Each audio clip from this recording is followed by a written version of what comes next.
The year is 20XX. Robots are on the rampage.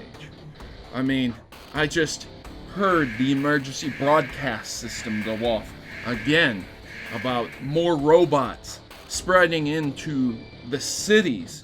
Utter destruction, chaos, reigning supreme. Where's our hero? Where's Mega Man? There is no Mega Man anymore. There's only Beck. Beck. Mighty number 9. Where's Mega Man? There's no Mega Man.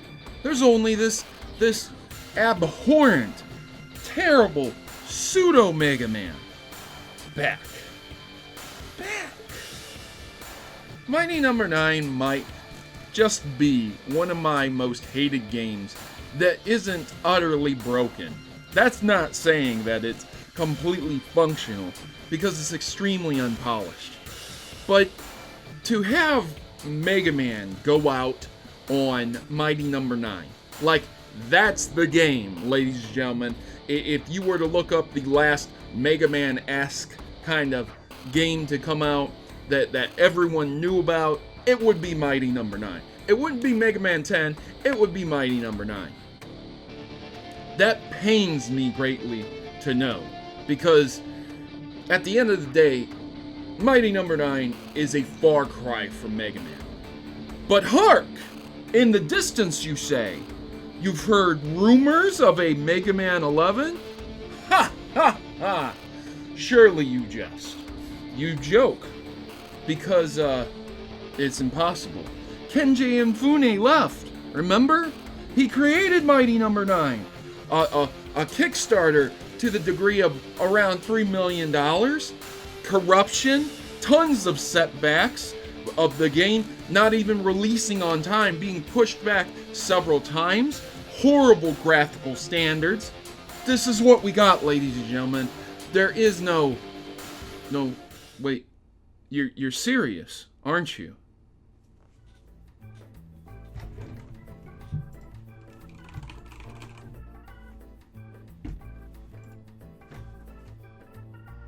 It's real. It's real. There's a Mega Man 11. Oh, man. Oh, my God. You know what? People say God is dead. I'm gonna take a minute. Thank you, God, for not letting Mega Man end with Mighty number 9. Whew. He's still up there, folks. He's looking out for us gamers.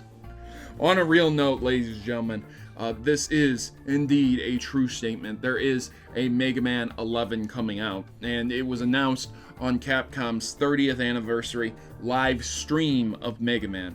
I am so happy that Mega Man 11 has come out and is going to be coming out in an actual form. This isn't just a, hey, we're making a game and we're going to cancel it like they've done before. This is actually physically going to be released in 2018 for PS4, PC, Xbox, and the Nintendo Switch. This is awesome. But that's not all, ladies and gentlemen. There's also going to be some Mega Man X games. You thought they forgot about Mega Man X? Absolutely not. That is going to be a collection also that is going to be coming to the Switch, the PS4, the Xbox One, and the PC in summer of 2018 as well. So that's really awesome. That's all 8 Mega Man X games. These are the 2D side-scrolling platformer kind of shoot 'em up games that we've been accustomed to. They're very similar to Mega Man. Essentially, Mega Man X is a series that spun off of Mega Man, where it's a little bit further into the future and Mega Man is given upgrades and equipment and things are a little bit different.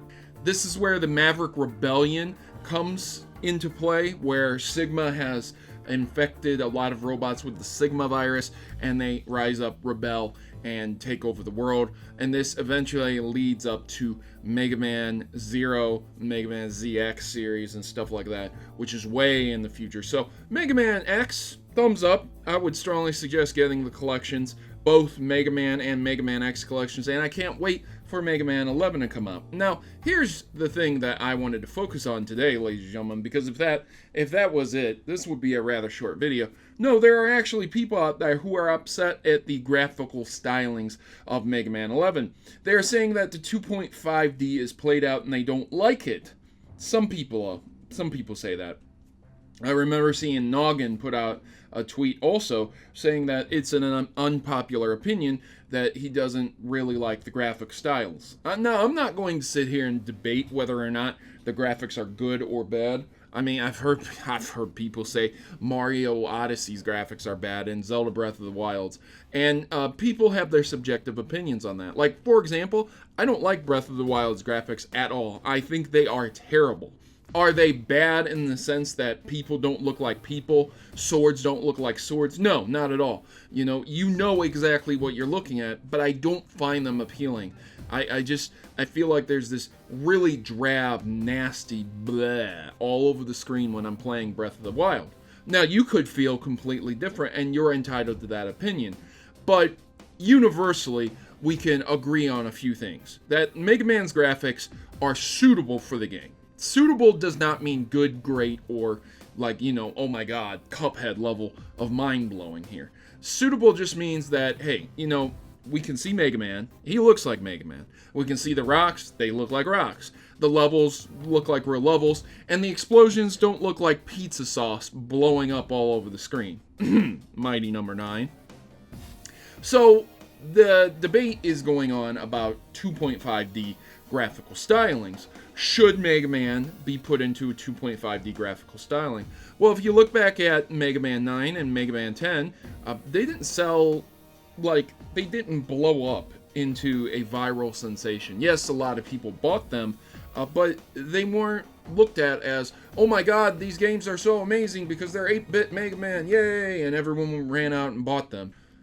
My point with this debate is whether or not 2.5D is a suitable graphical styling for Mega Man 11 or not. This is what we're going to get. I promise you right now, no matter the outcry, you would not see Capcom go back and redo the entirety of the game in 8-bit graphical stylings. Now, I've seen games in the past like Halo, to where they've re-released a remastered version and allowed you to play with the original graphics along with remastered graphics. I think that would have been really something cool that they could have done with this game. Do I see that happening? Absolutely not. It would probably be very difficult to run two engines at 60 FPS with these type of graphical stylings going at the same time, especially on things like the Xbox One and the Nintendo Switch, which are underpowered consoles compared to the PS4 and PC. They're not supremely underpowered. They're not extremely underpowered, but there is definitely a gap there. So it would be hard to get those engines running side by side perfectly on all the systems. As it is right now, I'm sure the game is going to be difficult to just get running perfectly smoothly without any hiccups on all the systems, but they will do it. Now, a lot of people are saying that they don't like these 2.5D graphics, and I have to say that, you know what, at this point in time, I'm happy to settle with anything. I'm not going to sit here and say that something is good when it's just mediocre, because a mediocre game is still a mediocre game at the end of the day. However, I don't see that from Mega Man 11. I see a very good side-scrolling game, a game that Mighty Number 9 should have been. This is from a company that is a multi-billion-dollar company. They have a lot of money. They have a lot of franchises in development. They have the Devil May Cry series. That's another series that has rumors of coming back. And they've owned other IPs as well, like the DuckTales IP that was recently remastered by WayForward too. So Capcom is very well versed in these types of game styles, and this is exactly what I thought Mighty Number 9 would have been if it was done properly.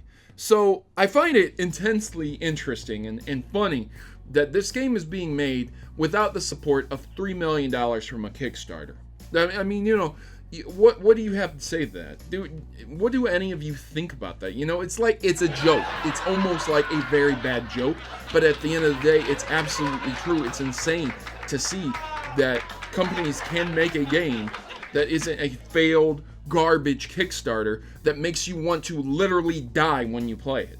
I recently just finished Mighty Number 9. I got to the final boss. I couldn't polish off the second form of the final boss. Didn't have enough time. Really didn't have enough patience, man. I almost spent an hour on the final level itself. And I streamed that on Twitch. So if you'd like to check that out, I'll leave a link down in the description below to all 3 parts of that. And I do stream games on Twitch, but I gotta tell you, I never felt like I was having fun with Mighty Number 9. If you guys would like to see a full review on why Mighty Number 9 is absolutely terrible and why Mega Man, even the later entries of 9 and 10, are way better, leave it in the comments down below and let me know your thoughts and opinions on Mega Man 11. Are you excited for the Mega Man X collection to be coming? Are you a fan of 2.5D backgrounds or not? Me personally, I couldn't care less. It looks decent. I have seen way worse and I've seen way better. But at least we're going to be getting a new Mega Man. So show your support by liking and sharing this video. And I've been your host, Protomario, and I'm signing out. As always, good gaming, God bless, and thanks for joining me, Mavericks. I'll see you next time.